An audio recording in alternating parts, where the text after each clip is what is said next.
Welcome to the Long March. Oh, I envy you. Just starting out on a job you'll do for the next 40 years. The turbulent wave of life's joy and despair will become a flat line.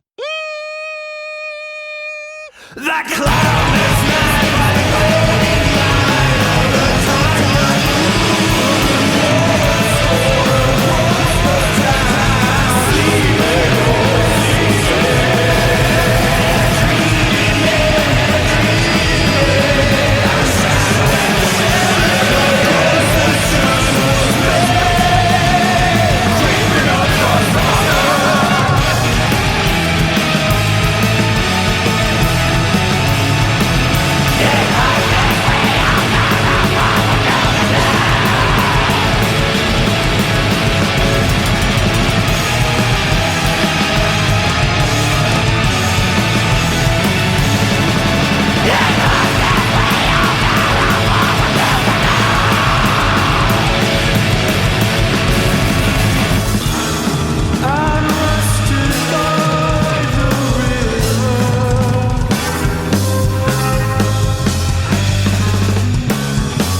you to introduce yourself for the podcast? Yeah, okay. This is Toby Driver. I'm a composer from the United States. I'm currently based in New York City.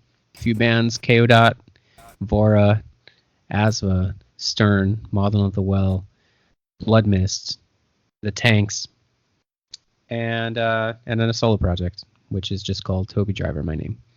So I think most of the people listening to this podcast will probably be familiar with Kayo Dot and Vaura, and probably Maudlin of the Well as well.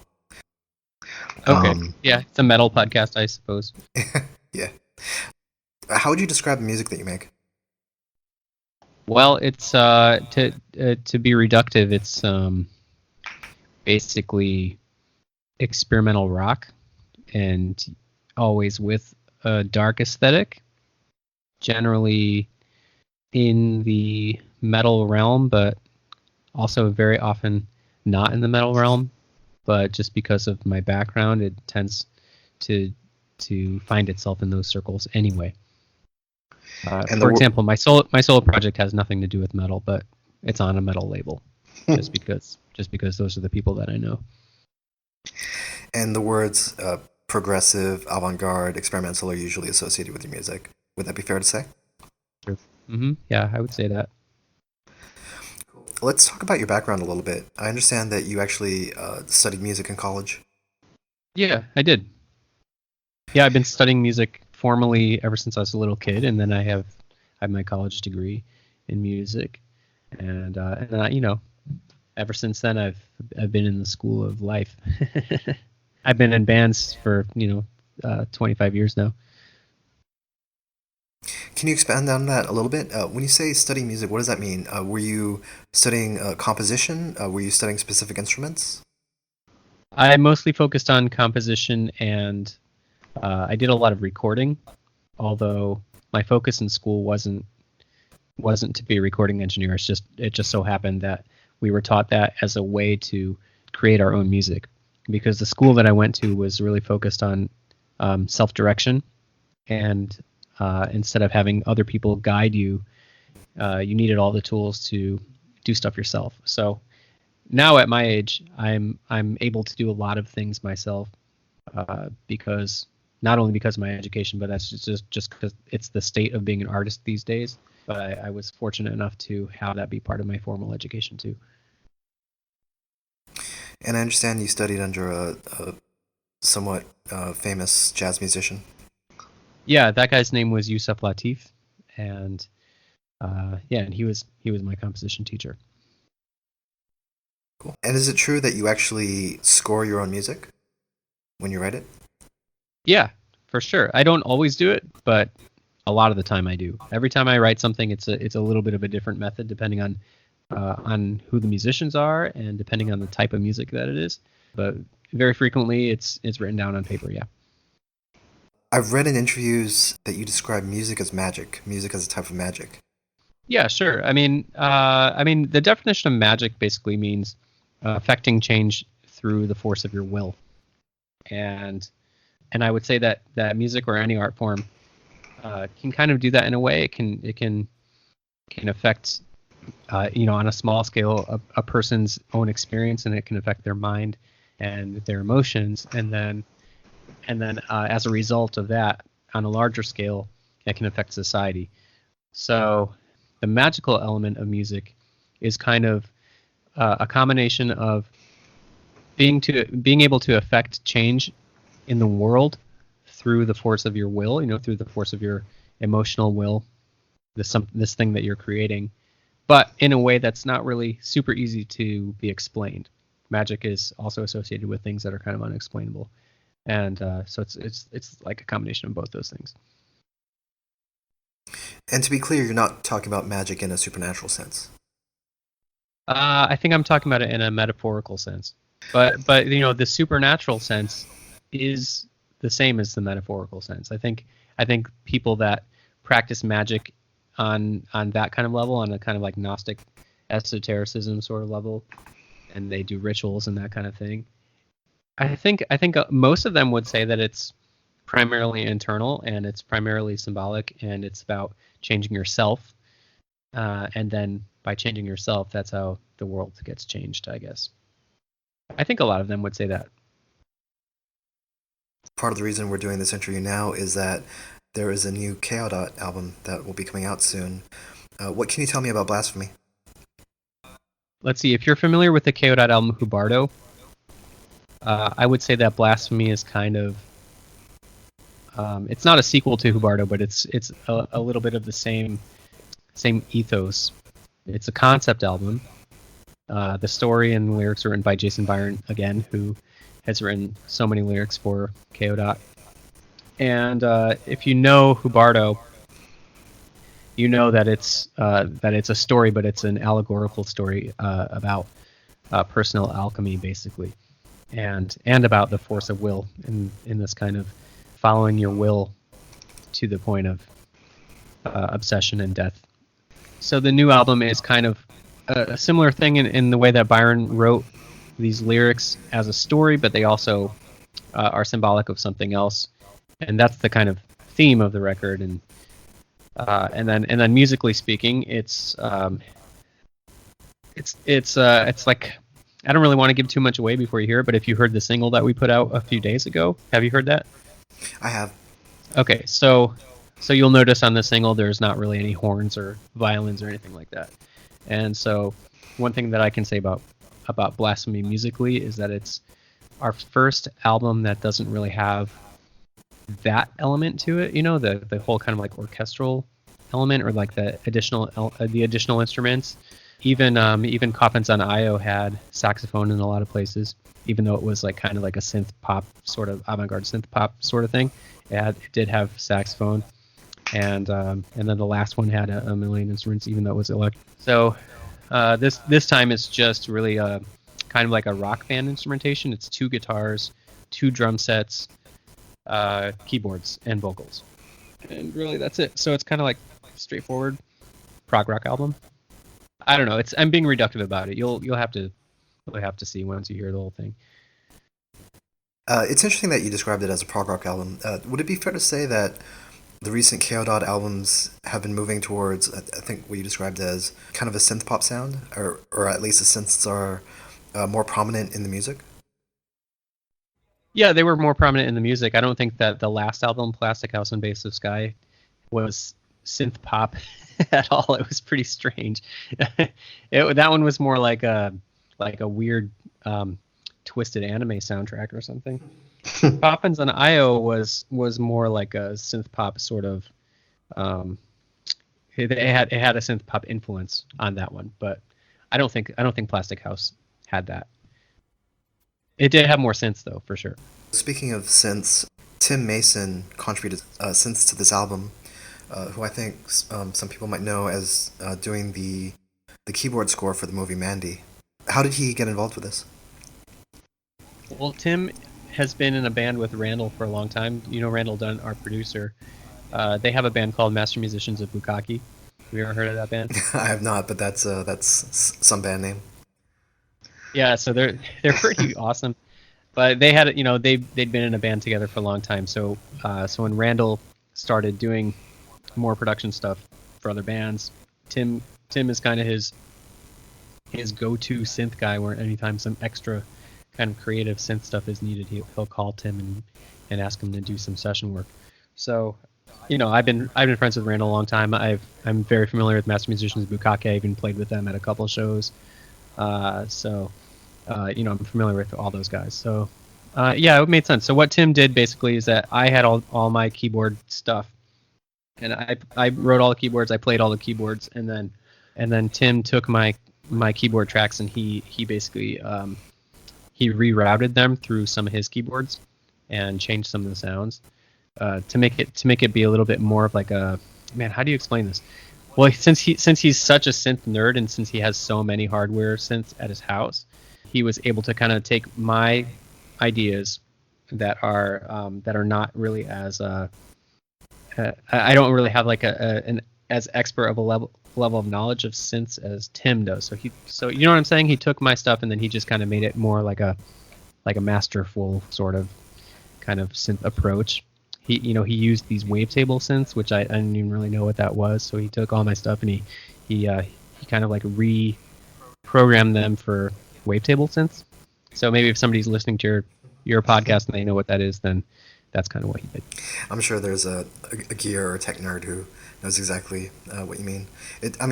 For me, not being that versatile in recording, it sounds like you composed all the music and he brought the expertise as far as the hardware and the specific synth sounds. Yeah.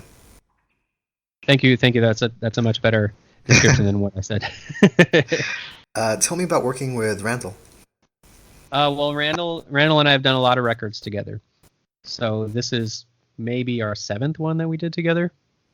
If I could count, let me see. He did Tartalam 1, 60 Metonymies. He did Blue Lamb Sea Downward. He did Coyote, Hubardo. And then he mixed Tartalam 2. He mixed Gamma Knife. Oh, yeah, he did... Wait, did he do anything else? I can't remember. But this is at least the 7th one that he's done with me. So, every time we work together, his approach is it's the same, but it develops throughout his experience. So when I first started working with Randall, he had been producing for a while, but he had a home studio and he was younger and now he's done Hollywood soundtracks. So he's got this kind of like higher level of mastery and as far as working in the studio, but as far as what he knows will be effective to a listener and how to get your music to not be locked into the underground so much, if that makes sense. Do you know what I mean by that? Like I think before when we were making records, I think the scope of output was just kind of narrowed to our scene or like slightly outside of our scene. But now that Randall has done, let's say, a Hollywood soundtrack, now he knows how to think bigger.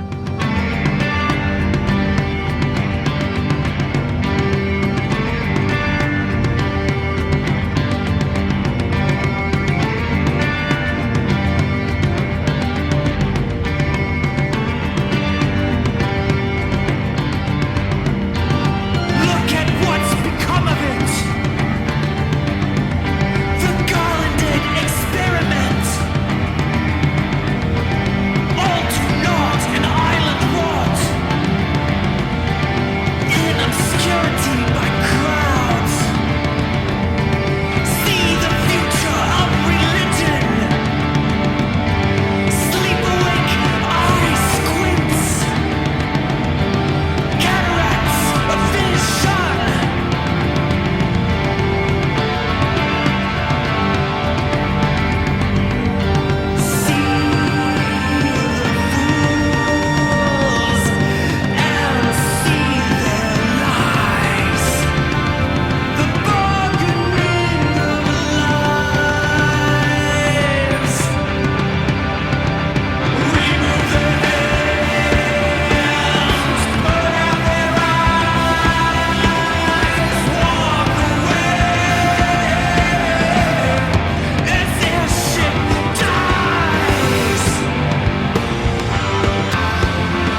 aspect of your recording I'd like to talk about is, I understand you prefer to record without visual interface.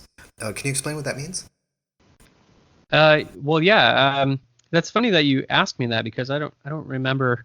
How did you come to that conclusion? I mean, I agree with you, but Research and looking at old interviews.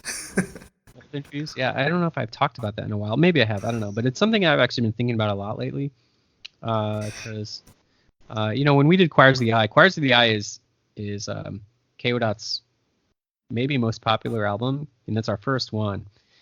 And there are a lot of reasons for that, I think. But one thing that we did with that record is that there was no screen. There's no Pro Tools to record that, and so we weren't looking at anything we were recording. It was just we were just using our ears only. And and all the Maudlin of the Well records before that were that way. There was no visual interface. And Sorry, so I think just for the listener, we should explain what we mean. So when you use a recording program like Pro Tools or GarageBand, you'll see the waveform of the instrument that you're playing and also previously recorded instruments and, the drum tracks as well. And so what you're saying is when you record, you're doing it purely by the sound. You're playing to whether it's previous instruments or a click track, but you don't have a visual reference to what has previously been put down. Yep. Mm-hmm. So those records, I think about those old records and how they have a specific type of effect on the listeners, but also the process of doing them is just, it feels different, and it's really hard to find a studio now that even has that capability. And and then when I brought this up to Randall a couple months ago, because I'm doing a single with him in a couple days from now, and we're just gonna do one song. And I asked him, I was like, man, I would really like to do this without having to look at anything. And I said, can you do that here? And he said, well, yeah, but we'd have to do it on tape, which is fine. We can do it on tape, but that's so funny that there's not really a way to do it digitally, but without the visual reference anymore. And that was such a good method, because if you have a digital version and you're doing edits and stuff like that, you don't deteriorate the tape. So you can still do a lot of edits, and you can still have it in digital format, but just with no visual reference. And that's what we were doing in the early 2000s and in the late 90s and stuff. But now it's like, yeah, the only option is, yeah, either do it on tape, limit your edits so you don't deteriorate the tape, or do it with screen, I guess. And one of the reasons why this is significant is because you play a lot of the instruments yourself. So whereas I think, people have a perception of bands all playing together and, being mic'd separately, your music, it's frequently you and a few collaborators, and you're doing a lot of double tracking and multi-tracking. Yeah, but we also always record the basics live. I think every record since Dowsing Anemone has been like that. Every record I've done has been like that, except actually not Blue Lamb and Sea Down. Blue Lamb and Sea Down was a bunch of overdubs because I played almost everything on that. But every other record has been the band comes in, the band records, and then any overdub that happens is usually pretty minimal. We usually get down almost everything in a live take. Yeah, and so it's been that way every record, from Dowsing until now, except for Blue Lamb and Sea, for sure. So you mentioned this before, but Jason Byron wrote the lyrics for the album, but it's also part of a larger story, which I believe is going to be a novel. Is that correct? Yeah, that's right. Yeah, and he finished the book already. I've read it. It's pretty amazing, and he's just looking for somebody to publish it. And am I correct that the first few chapters will be included with the release of Blasphemy? Yeah, we put 2 chapters in, and it's only in the special edition book. So the label, they put out a regular CD version, they put out a regular vinyl version, and then they put out a special edition that has extra images, and it has this book that has some it's like 48-page book or something like that.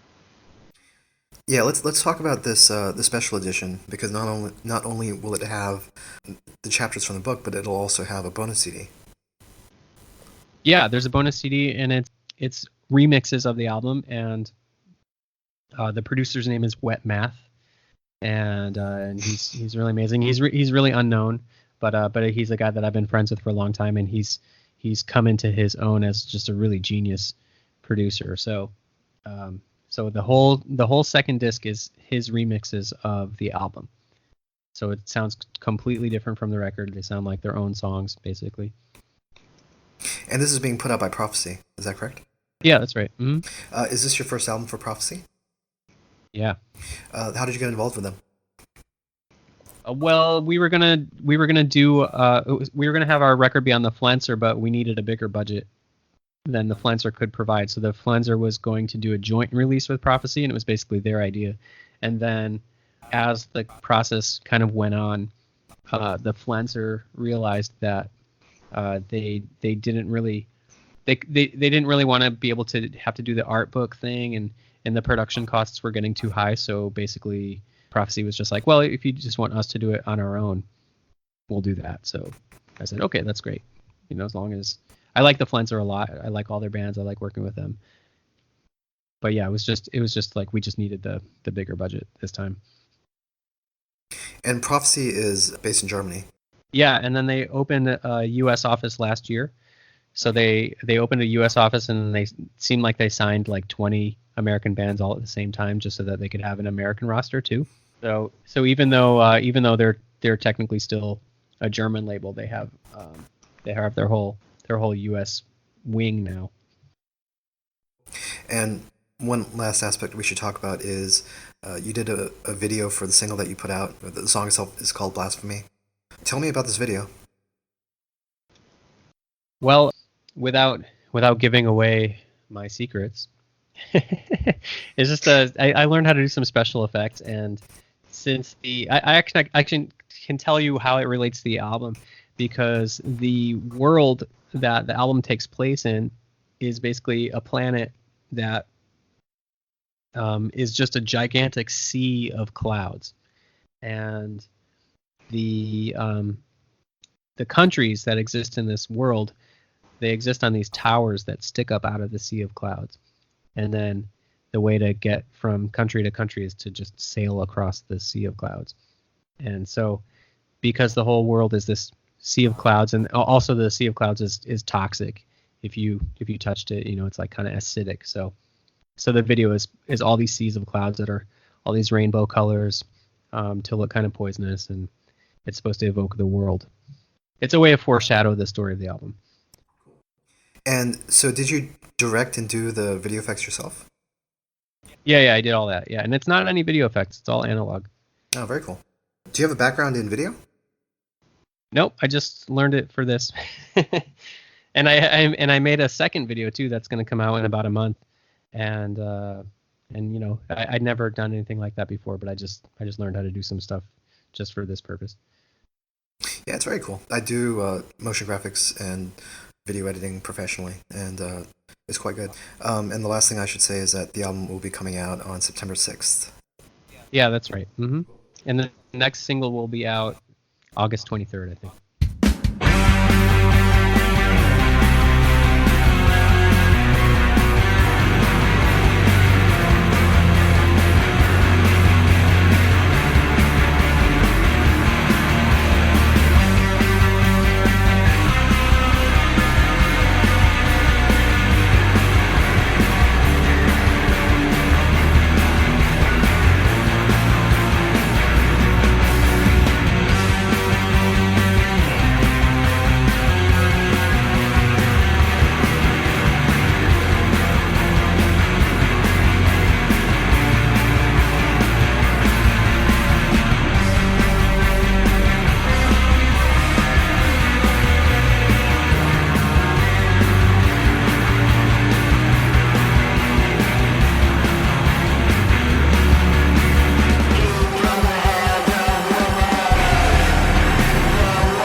One other thing that I should mention is that you played bass on the Vaura album that came out a couple months ago, Sables.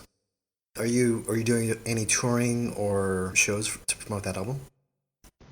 We all want to, but yeah, the problem with Vaura is that we wanna kind of do it. Everybody in Vaura is like 40 or older, so we don't really want to do like the type of tour that a 25-year-old band would do, where you just go do like shitty DIY shows and all around the place. Like we would rather have there be a booking agent involved and have the shows be better and maybe hook up with a bigger band to tour with. And so since we're not really getting really any industry support as far as that goes, it seems like we're just kind of waiting until either there's a really good opportunity or just not do it at all. Yeah. Speaking of that aspect of the industry, do you have problems? Because both Vaura and Kayo Dot, you mentioned that a lot of the fan base is metal and they're coming out on labels that are mostly known for metal, but there is no real way to group it. Like you can't put these bands in with like, oh, they sound like this, or they're this style of music. Do you have trouble booking shows and tours from that perspective? Oh yeah, absolutely. It's really hard. I don't know what else to say about it. It's just extremely hard. I think that if I had to offer some advice to any young band, I would say that even though it's kind of artistically not as vibrant of a thing to do. If you kind of like attach yourself to a scene or a genre, then you kind of have like this built-in support system, and it's a lot easier for you to find an audience that way. And then when it's easier for you to find an audience, it's easier for you to find opportunities. If you're kind of all over the place like Kayo Dot is, or even now Vaura, the last Vaura album isn't metal anymore. So in those cases, it's a lot harder to find the audience, and then therefore harder to book a show because shows are so much based on scene. Yeah. Who do you end up playing with when you do tour or play gigs? With Kayo Dot? Yeah. It's always kind of different in the early days of the band, when we had this kind of slow, kind of post-hardcore kind of sound with compositional aspect. Whenever we would go on tour, we would find ourselves grouped up with bands that were like, I guess you would call them like post-hardcore, like heavy post-rock. Like bands that sounded like Godspeed You Black Emperor, or bands that sounded like Pelican, I guess. And, we even did a tour with Pelican and Earth and stuff like that. So that was back. And then in the middle period of Kayo Dot, around like when Coyote was out, we ended up playing with a lot of bands that were known for being like really technical and like just having a lot of notes. So like an example of one of those bands would be like Upsilon, a Crux from LA. They were like a type of band that we ended up doing a lot of shows with, or Time of Orchids, or bands that were like kind of like super, super proggy and like based on musicianship, I guess. Bands that most of their fans were musicians. We played a lot of shows with bands like that. And then when Coffins and IO came out, we were trying to do more like play with like more goth bands and stuff like that. And this time around, since Prophecy is a German label, they have a lot of bands on their label that I would call the genre Euro metal to you, but Euro metal is a genre to me. Basically, it's the type of metal that there are a lot of bands in Europe that have this kind of sound, and there aren't that many bands in the United States that have this kind of sound, if any. Yeah. Maybe you can name some of those bands, because I think when I hear Euro metal, I'm thinking of a specific type of band. I don't know if it's the same kind of band that you're talking about. Oh, okay. Well, like a Euro metal band would be like, here's a few: Paradise Lost, My Dying Bride, Tiamat, Theater of Tragedy, Sentenced, maybe. Who? Lacuna Coil, maybe. Lacuna Coil, sure. It's almost like that Euro gothic doomy kind of sound. Yeah, but even like I mentioned a whole bunch of '90s bands just then, but let's say like bands now, like Isan, right? Or like Opeth. Mm-hmm. All these guys are '90s guys too. So, but it's funny, you know what I mean? Like they still exist. Bands like that. You don't really get American bands like that. And I think that there's this one band on Prophecy now who've been around for a long time, and we've kind of been label mates off and on for a long time. But this band, November's Doom. Okay, yeah. I would call November's Doom a Euro metal band, even though they're from Chicago. But we were back when Maudlin Lowell was on Dark Symphonies. November's Doom also was. So we've kind of been on the same path for a long time. Anyhow, so I kind of want to play with more Euro metal bands right now, and I kind of set up the music of the album to fit that in a way, and so you'll hear the album has like, it's prog, but it's kind of goth, but it also has some Euro metal elements. Yeah, so we'll see who we end up playing with. I also am down to play with just like other Prophecy bands, because if you play with bands that are on the same label, it's a lot better for. Switching topics a little bit, last year you put out a solo album called They Are the Shield. Tell me a little bit about that. Well, They Are the Shield. Let's see. I did an album 2 years ago called Madonna Horror, and I just did it because I had these ballads, and my friends were encouraging me to do an album of like verse, chorus, verse type ballads. Just they were like, oh, simplify your stuff and just do some nice stuff. So I did that, and then people liked it. So I decided to do more, and it turned out the way it did because this New York performing arts organization called Roulette just gave me a little bit of a production budget for it. And so because I had a production budget, I was able to hire some extra musicians. And there were these violinists that I had been wanting to work with for a while. and because I had the capability to work with them now in terms of budget, and then I was able to kind of create this music. And the point that this raises is that anytime there is there's like financial support for an idea, the idea can really flourish. And a lot of the time when I do an idea, there's no financial support. So it's just like, imagine what I could do if I had more financial support. I could do so much. They Are the Shield is an example where I could do more because I just had a little bit of a budget. You know what I'm saying? Yeah. I'm curious, how do you separate what you do under your own name versus music that ends up with, let's say, Kayo Dot or Vaura or your other projects? Vaura is not my music. I don't really write it. I just write the bass lines. It's really like the project of this guy named Joshua Strawn, and then it's a collaboration between Josh and the musicians that he works with. For Kayo Dot it's kind of, yeah, this is a question that is really hard for me to answer because I don't really know the answer, but Kayo Dot seems to be like my really loud, crazy ideas. And it's also the stuff that I want to work with Jason Byron on. And then my solo stuff is stuff that, I write the lyrics, and I could play the music myself with just a guitar, and I don't actually need a band to play that music. So the songs kind of exist that way. And maybe that's a really basic explanation. Yeah. Are there things that you feel you can do under your own name that you wouldn't want to associate with Kayo Dot?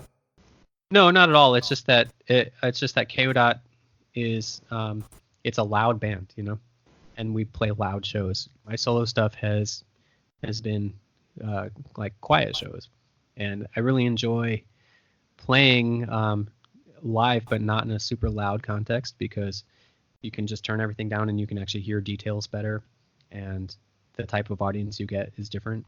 So I think it makes sense to separate them that way. And is the songwriting process also different?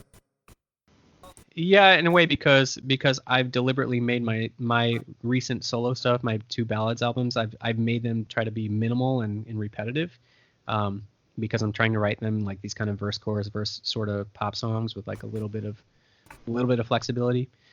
But Kayo Dot's more like composed. It's like through composed. It's not really based on riffs and repetition and stuff. Now, when you say ballads, are the songs on They Are the Shield literally love songs? No. Okay. I mean, sort of, but like not really, no. Because I read somewhere that they're each inspired or dedicated to a different person, so I wasn't sure what that meant. Yeah, that's true. But it might be like a love song to like a friend, It might be like a love song to an idea. It might be a love song to the concept of time. Things like that. It's not really like basic heteronormative love shit. The only reason why I brought it up is it came out, I guess, near the end of last year. Is that right? They Are the Shield. Yeah, came out in September last year. Yeah. So it came out on Blood Music, and I follow what Blood Music does pretty closely just because I don't really understand that label and how they choose the bands that they have. Like, they've got everything from avant-garde black metal to progressive death metal to weird kind of synth rock bands. And, I was familiar with you from Kayo Dot and Vaura, but that album itself, I wasn't really sure what to expect from it. And for reasons I couldn't explain to you, I ended up listening to that album a lot during a time when my work schedule was very intense. Like, I would be off to work. I would probably leave around 7:30 and get home usually after 10. And during that period, one of the albums that, I didn't get to listen to a lot of music regularly, but one of the albums that I kept returning to was that album. And I'm just kind of curious as to if you could describe what you wanted the listener to come away from that album with when you wrote it. Well, yeah, that's a kind of complicated question. But to go back to the first part of your question, that album came out on Blood Music because I thought that album had a lot of elements that were similar to Maudlin of the Well, and that Maudlin of the Well listeners would really like that album. And since Blood Music had put out Part the Second on vinyl, and then they had reissued the Maudlin of the Well other albums on CD and vinyl too, I think they did. Yeah. So since they had put out a lot of Maudlin of the Well stuff, I was like, well, you already have the Maudlin of the Well listeners, so I think that you can get this album to their ears. and he did. It worked out. They are a metal label, and so I think that a downside of that is that I have not really been able to play shows outside of that scene, which is kind of what I want to do. But it's so hard to break out of a scene once you're in it, especially metal. It's like metal is like it's putting like a drop of black water or a drop of black ink into like milk or something. It just colors the whole thing. So there's no way to ever get away with it once you get away from it. I mean, once you do metal, you're never going to get away from it. Anyhow, so but the second part of your question, it's I don't know. I think that the main goal is to just make people feel that it's okay to be emotionally vulnerable. Does that make sense? Yeah, I think maybe one of the reasons why I was attracted to it is a fairly, I don't want to use the words like doomy or metal or anything like that, but it is a very solemn record. It's got a lot of darkness to it. Yeah, it is like that. Mm-hmm.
finish up, I'd like to talk about Part the Second, the album that you put out, which I believe is the last Maudlin of the Well album, correct? Sure. Mm-hmm.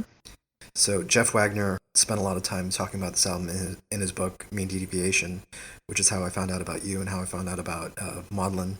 Tell me a little bit about this album, because Maudlin of the Well had actually been put to bed at the point that this album was released. Oh yeah, Maudlin had been out of the picture for like 6 or 7 years at that point.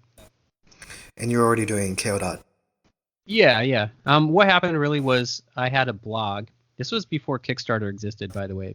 But I had a blog, and I put on my blog that I had a couple Maudlin songs. I really had like one main Maudlin of the Well song that we never recorded. And I put on my blog, I was like, man, it would be really cool to just record this song so that I can get it out of my head once and for all. And then some people read my post and they were like, how about a whole album? And I was like, well, I have some sketches of ideas, sure, and some old songs. And then they were like, how do you make this happen? And I was like, well, same way you make any musical idea happen, financial aid. You know, like I was saying to you like a few minutes ago, it's like as long as there's some financial support for an idea, you can really make anything happen. And it's still that way with me now. If somebody gave me a budget to do Maudlin of the Well album, I could do another one. It's just that no one will give me that. So people were like, "Oh, let's raise the money to let you do a whole album. How much will it cost?" And I was like, "Oh, it would cost probably like $7,000 to do a whole album." And so they were able to raise that, and then we just did a whole album. And since there was not really any kind of like commercial aspect to it, it was just donation based. We just released the album for free, and and now it's on streaming services 10 years later. But for years it was just online, just for free for anybody to download, just kind of like as a thank you to everybody that supported it, I guess. And it came out around 2007, 2008, right? No, it was 2009. 2009. But this was before Kickstarter and Patreon and all those kind of services, right? So this was really, like, there was no template for that kind of project. Like, I think nowadays it's very common for people who are doing everything from video games to movies to, start a Kickstarter, start a Patreon, and solicit donations that way. Yeah, I had never heard of this idea before, but yeah. So what was the process like? Did you just put up a PayPal account and... Yeah, totally. Mm-hmm. Yeah. And crowdfunded it that way. Now, when you say 7,000, is that the recording cost and the... Because it ended up streaming, right? There's no physical... that's right. Yeah. 7,000 is basically recording costs and, mastering, which is sometimes people consider that part of the recording cost. But yeah, that's just the studio production cost. And that's the musicians not even getting paid anything. So everybody just did it for fun.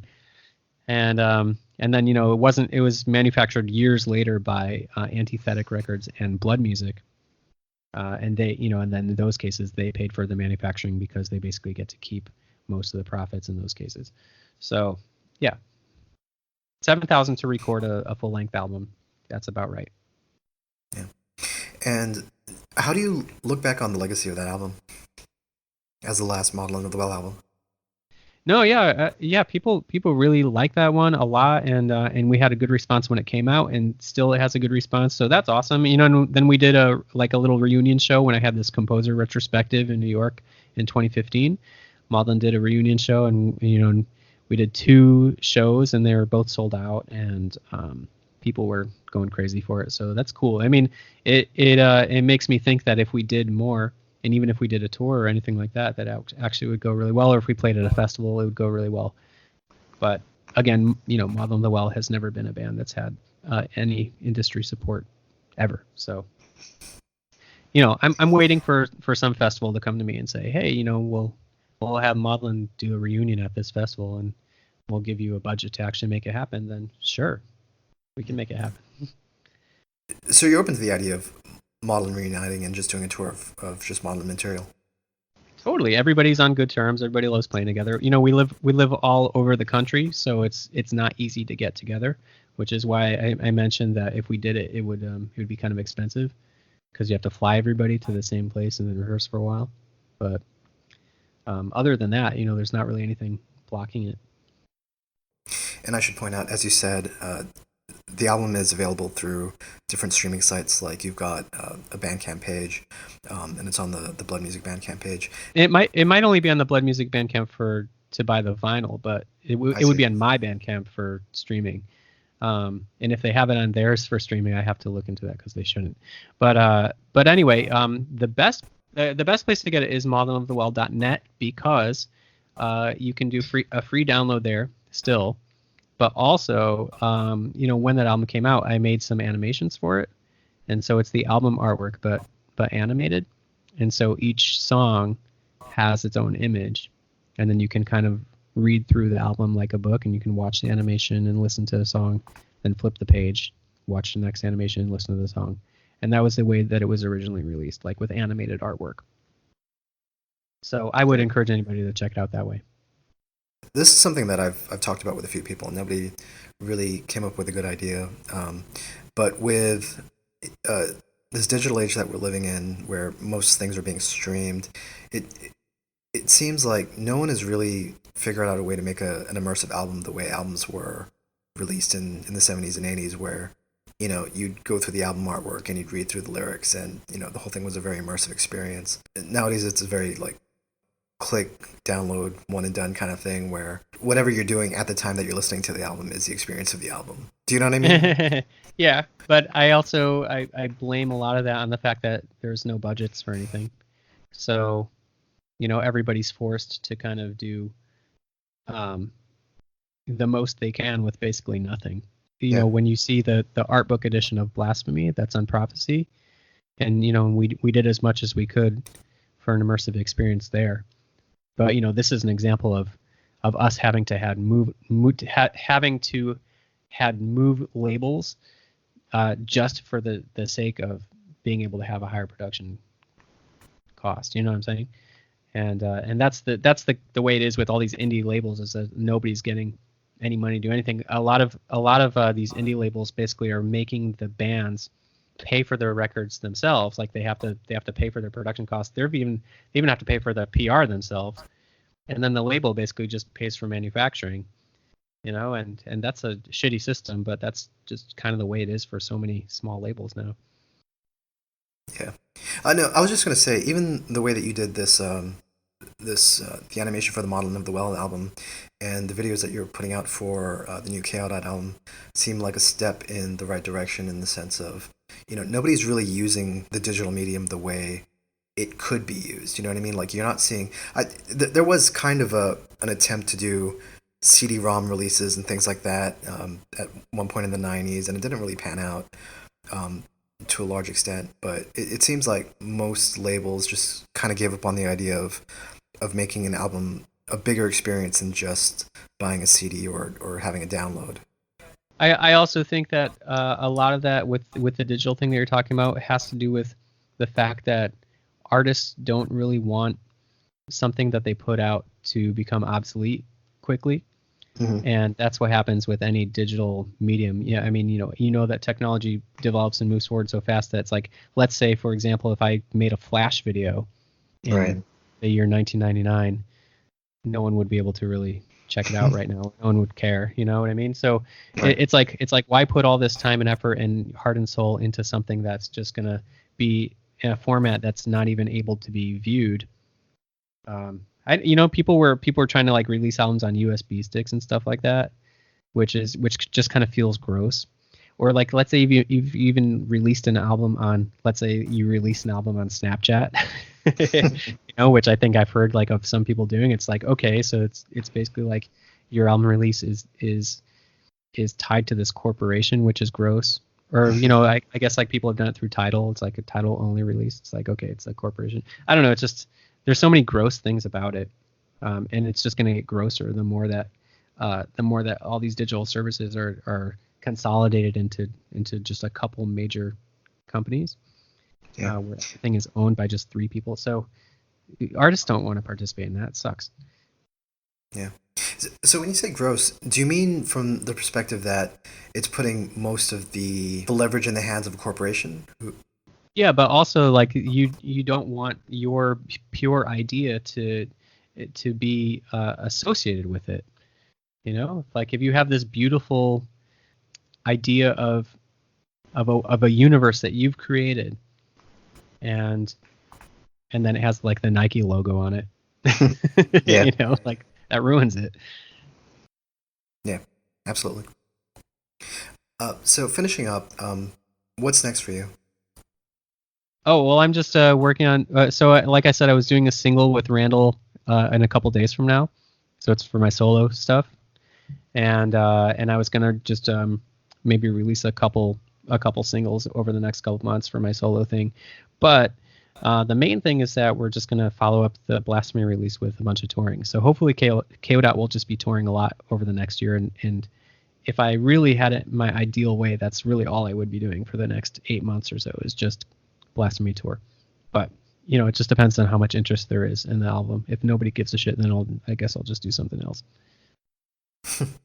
And do you have a next project or next album in mind? No, it actually is just based on how this goes. The album will be coming out on September 6th in all the different formats, correct? That's right. Mm-hmm. Cool. And there will be a new video single coming out soon. Yeah. Mm-hmm. Excellent. Cool. Anything else you want to say? No, thanks, Adrian. I really appreciate your interest. Thank you so much, Toby. All right. Take it easy.